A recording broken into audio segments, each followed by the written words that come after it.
شروع اللہ کے نام سے جو سب پر مہربان ہے، بہت مہربان ہے۔ تمام تر تعریف اس اللہ کی ہے جس کی صفت یہ ہے کہ آسمانوں اور زمین میں جو کچھ ہے سب اسی کا ہے، اور آخرت میں بھی تعریف اسی کی ہے، اور وہی ہے جو حکمت کا مالک ہے، مکمل طور پر باخبر۔ وہ ان چیزوں کو بھی جانتا ہے جو زمین کے اندر جاتی ہیں، اور ان کو بھی جو اس سے باہر نکلتی ہیں، ان کو بھی جو آسمان سے اترتی ہیں، اور ان کو بھی جو اس میں چڑھتی ہیں، اور وہی ہے جو بڑا مہربان ہے، بہت بخشنے والا ہے۔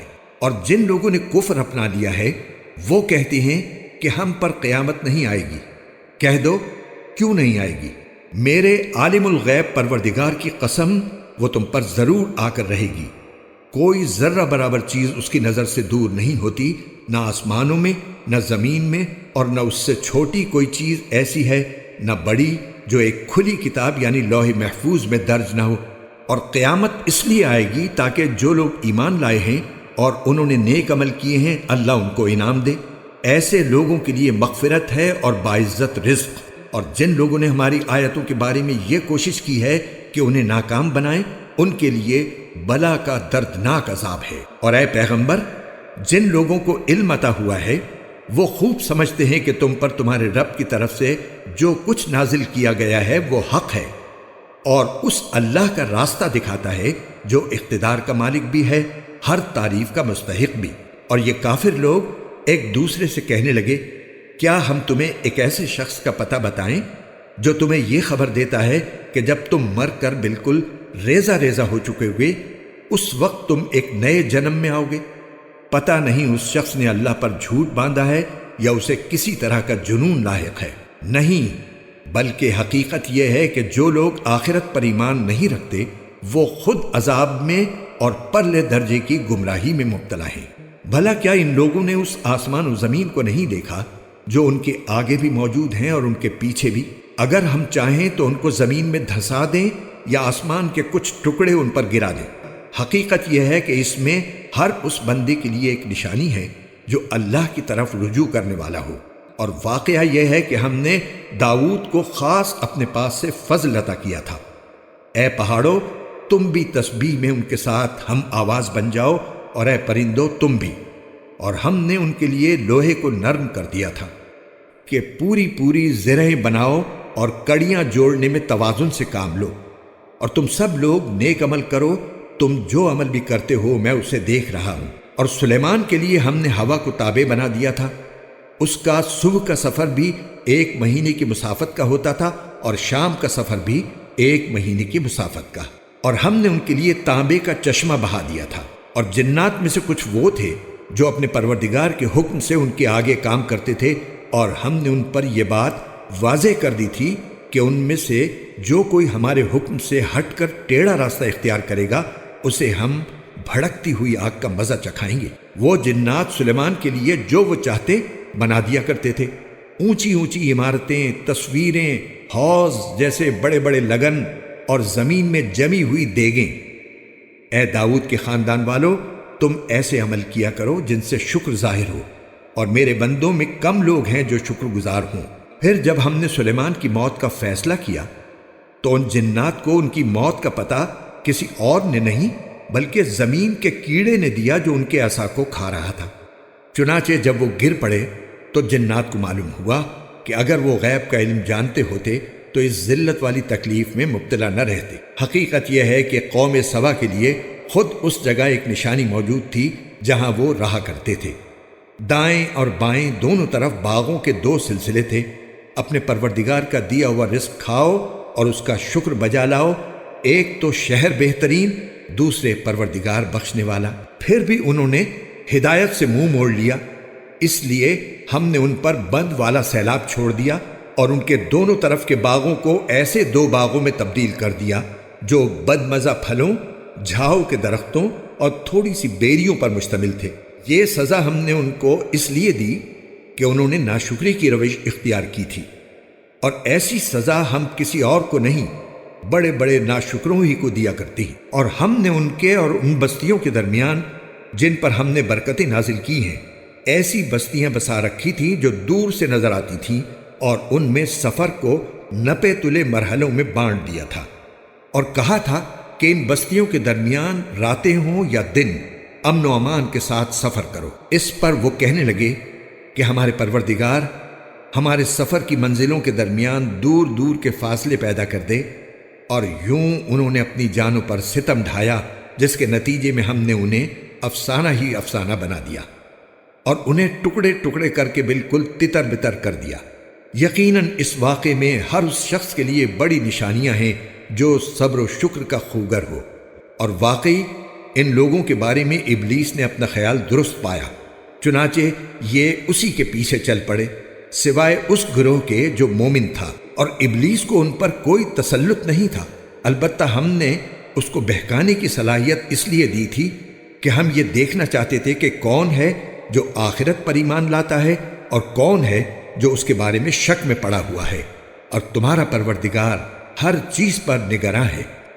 اے پیغمبر، ان کافروں سے کہو کہ پکارو ان کو جنہیں تم نے خدا کا شریک مانا ہوا ہے۔ وہ آسمانوں اور زمین میں ذرہ برابر کسی چیز کے مالک نہیں ہیں، نہ ان کو آسمان و زمین کے معاملات میں اللہ کے ساتھ کوئی شرکت حاصل ہے، اور نہ ان میں سے کوئی اللہ کا مددگار ہے، اور اللہ کے سامنے کوئی سفارش کارآمد نہیں ہے سوائے اس شخص کے جس کے لیے خود اس نے سفارش کی اجازت دے دی ہو۔ یہاں تک کہ جب ان کے دلوں سے گھبراہٹ دور کر دی جاتی ہے تو وہ کہتے ہیں کہ تمہارے رب نے کیا فرمایا؟ وہ جواب دیتے ہیں کہ حق بات ارشاد فرمائی، اور وہی ہے جو بڑا عالیشان ہے۔ کہو کہ کون ہے جو تمہیں آسمانوں سے اور زمین سے رزق دیتا ہے؟ کہو وہ اللہ ہے، اور ہم ہوں یا تم یا تو ہدایت پر ہیں یا کھلی گمراہی میں مبتلا ہیں۔ کہو کہ ہم نے جو جرم کیا ہو اس کے بارے میں تم سے نہیں پوچھا جائے گا، اور تم جو عمل کرتے ہو اس کے بارے میں ہم سے سوال نہیں ہوگا۔ کہو کہ ہمارا پروردگار ہم سب کو جمع کرے گا، پھر ہمارے درمیان برحق فیصلہ کرے گا، اور وہی ہے جو خوب فیصلہ کرنے والا مکمل علم کا مالک ہے۔ کہو کہ ذرا مجھے دکھاؤ وہ کون ہیں جنہیں تم نے شریک بنا کر اللہ سے جوڑ رکھا ہے۔ ہرگز نہیں، اس کا کوئی شریک نہیں ہے، بلکہ وہ اللہ ہے جس کا اقتدار بھی کامل ہے، جس کی حکمت بھی کامل۔ اور اے پیغمبر، ہم نے تمہیں سارے ہی انسانوں کے لیے ایسا رسول بنا کر بھیجا ہے جو خوشخبری بھی سنائے اور خبردار بھی کرے، لیکن اکثر لوگ سمجھ نہیں رہے ہیں۔ اور تم سے کہتے ہیں کہ اگر تم سچے ہو تو یہ قیامت کا وعدہ کب پورا ہوگا؟ کہہ دو کہ تمہارے لیے ایک ایسے دن کی میعاد مقرر ہے جس سے تم گھڑی برابر نہ پیچھے ہٹ سکتے ہو نہ آگے جا سکتے ہو۔ اور جن لوگوں نے کفر اپنا لیا ہے وہ کہتے ہیں کہ ہم نہ تو اس قرآن پر کبھی ایمان لائیں گے اور نہ ان آسمانی کتابوں پر جو اس سے پہلے ہوئی ہیں۔ اور اگر تم اس وقت کا منظر دیکھو جب یہ ظالم لوگ اپنے پروردگار کے سامنے کھڑے کیے جائیں گے تو یہ ایک دوسرے پر بات ڈال رہے ہوں گے۔ جن لوگوں کو دنیا میں کمزور سمجھا گیا تھا وہ ان سے کہیں گے جو بڑے بنے ہوئے تھے کہ اگر تم نہ ہوتے تو ہم ضرور مومن بن جاتے۔ جو بڑے بنے ہوئے تھے ان سے کہیں گے جنہیں کمزور سمجھا گیا تھا کہ کیا ہم نے تمہیں ہدایت سے روکا تھا جبکہ وہ تمہارے پاس آ چکی تھی؟ اصل بات یہ ہے کہ تم خود مجرم تھے۔ اور جنہیں کمزور سمجھا گیا تھا وہ ان سے کہیں گے جو بڑے بنے ہوئے تھے کہ نہیں، یہ تمہاری رات دن کی مکاری ہی تو تھی جس نے ہمیں روکا تھا جب تم ہمیں تاکید کرتے تھے کہ ہم اللہ سے کفر کا معاملہ کریں اور اس کے ساتھ دوسروں کو شریک مانیں۔ اور یہ سب جب عذاب کو دیکھ لیں گے تو اپنا پچھتاوا چھپا رہے ہوں گے، اور جن جن لوگوں نے کفر اختیار کیا تھا ہم ان سب کے گلوں میں طوق ڈال دیں گے، ان کو کسی اور بات کا نہیں، انہی اعمال کا بدلہ دیا جائے گا جو وہ کیا کرتے تھے۔ اور جس کسی بستی میں ہم نے کوئی خبردار کرنے والا پیغمبر بھیجا، اس کے خوشحال لوگوں نے یہی کہا کہ جس پیغام کے ساتھ تمہیں بھیجا گیا ہے ہم اس کو ماننے سے انکار کرتے ہیں، اور کہا کہ ہم مال اور اولاد میں تم سے زیادہ ہیں اور ہمیں عذاب ہونے والا نہیں ہے۔ کہہ دو کہ میرا پروردگار جس کے لیے چاہتا ہے رزق کی فراوانی کر دیتا ہے اور جس کے لیے چاہتا ہے تنگی کر دیتا ہے، لیکن اکثر لوگ اس بات کو سمجھتے نہیں ہیں۔ اور نہ تمہارے مال تمہیں اللہ کا قرب عطا کرتے ہیں اور نہ تمہاری اولاد، ہاں مگر جو ایمان لائے اور نیک عمل کرے تو ایسے لوگوں کو ان کے عمل کا دوہرا ثواب ملے گا، اور وہ جنت کے بالا خانوں میں چین کریں گے۔ اور جو لوگ ہماری آیتوں کے بارے میں یہ کوشش کرتے ہیں کہ ان کو ناکام بنائیں، ان کو عذاب میں دھر لیا جائے گا۔ کہہ دو کہ میرا پروردگار اپنے بندوں میں سے جس کے لیے چاہتا ہے رزق کی فراوانی کر دیتا ہے اور جس کے لیے چاہتا ہے تنگی کر دیتا ہے، اور تم جو چیز بھی خرچ کرتے ہو وہ اس کی جگہ اور چیز دے دیتا ہے، اور وہی سب سے بہتر رزق دینے والا ہے۔ اور وہ دن نہ بھولو جب اللہ ان سب کو جمع کرے گا، پھر فرشتوں سے کہے گا کہ کیا یہ لوگ واقعی تمہاری عبادت کیا کرتے تھے؟ وہ کہیں گے کہ ہم تو آپ کی ذات کی پاکی بیان کرتے ہیں، ہمارا تعلق آپ سے ہے، ان لوگوں سے نہیں۔ دراصل یہ تو جنات کی عبادت کیا کرتے تھے، ان میں سے اکثر لوگ انہی کے معتقد تھے، لہٰذا آج تم میں سے کوئی نہ کسی کو کوئی فائدہ پہنچانے کا اختیار رکھتا ہے نہ نقصان پہنچانے کا۔ اور جن لوگوں نے ظلم کی روش اختیار کی تھی ان سے ہم کہیں گے کہ اس آگ کا مزہ چکھو جس کا تم انکار کیا کرتے تھے۔ اور جب ہماری آیتیں جو مکمل وضاحت کی حامل ہیں ان کو پڑھ کر سنائی جاتی ہیں تو یہ ہمارے پیغمبر کے بارے میں کہتی ہیں کہ کچھ نہیں، یہ شخص بس یہ چاہتا ہے کہ تم لوگوں کو ان معبودوں سے برگشتہ کر دے جنہیں تمہارے باپ دادے پوجتے آئے ہیں، اور کہتے ہیں کہ یہ قرآن کچھ بھی نہیں، ایک من گھڑت جھوٹ ہے۔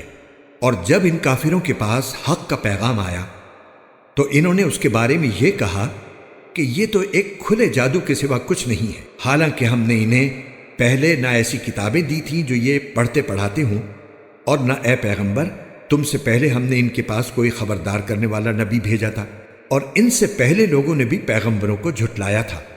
اور یہ عرب کے مشرکین تو اس ساز و سامان کے 10ویں حصے کو بھی نہیں پہنچے ہیں جو ہم نے ان پہلے لوگوں کو دے رکھا تھا، پھر بھی انہوں نے میرے پیغمبر کو جھٹلایا، تو دیکھ لو کہ میری دی ہوئی سزا کیسی سخت تھی۔ اے پیغمبر ان سے کہو کہ میں تمہیں صرف ایک بات کی نصیحت کرتا ہوں، اور وہ یہ کہ تم چاہے دو دو مل کر اور چاہے اکیلے اکیلے اللہ کی خاطر اٹھ کھڑے ہو، پھر انصاف سے سوچو تو فوراً سمجھ میں آ جائے گا کہ تمہارے اس ساتھی یعنی محمد صلی اللہ علیہ وسلم میں جنون کی کوئی بات بھی تو نہیں ہے، وہ تو ایک سخت عذاب کے آنے سے پہلے تمہیں خبردار کر رہے ہیں۔ کہو میں نے اگر اس بات پر تم سے کوئی اجرت مانگی ہو تو وہ تمہاری ہے، میرا اجر تو اللہ کے سوا کسی کے ذمے نہیں ہے، اور وہ ہر چیز کا مشاہدہ کرنے والا ہے۔ کہہ دو کہ میرا پروردگار حق کو اوپر سے بھیج رہا ہے، وہ غیب کی ساری باتوں کو خوب جاننے والا ہے۔ کہہ دو کہ حق آ چکا ہے اور باطل میں نہ کچھ شروع کرنے کا دم ہے نہ دوبارہ کرنے کا۔ کہہ دو کہ اگر میں راستے سے بھٹکا ہوں تو میرے بھٹکنے کا نقصان مجھی کو ہوگا، اور اگر میں نے سیدھا راستہ پا لیا ہے تو یہ اس وحی کی بدولت ہے جو میرا رب مجھ پر نازل کر رہا ہے، وہ یقیناً سب کچھ سننے والا ہر ایک سے قریب ہے۔ اے پیغمبر تمہیں ان کی حالت عجیب نظر آئے گی اگر تم وہ منظر دیکھو جب یہ گھبرائے پھرتے ہوں گے اور بھاگ نکلنے کا کوئی راستہ نہیں ہوگا، اور انہیں قریب ہی سے پکڑ لیا جائے گا، اور اس وقت یہ کہیں گے کہ ہم اس پر ایمان لے آئے ہیں، حالانکہ اتنی دور جگہ سے ان کو کوئی چیز کیسے ہاتھ آ سکتی ہے جبکہ انہوں نے پہلے اس کا انکار کیا تھا، اور دور دور سے اٹکل پچو تیر پھینکا کرتے تھے۔ اور اس وقت یہ جس ایمان کی آرزو کریں گے اس کے اور ان کے درمیان ایک آڑ کر دی جائے گی، جیسا کہ ان جیسے جو لوگ ان سے پہلے ہوئے ہیں ان کے ساتھ بھی یہی معاملہ ہوگا۔ حقیقت یہ ہے کہ یہ سب ایسے شک میں پڑے ہوئے تھے جس نے انہیں دھوکے میں ڈال رکھا تھا۔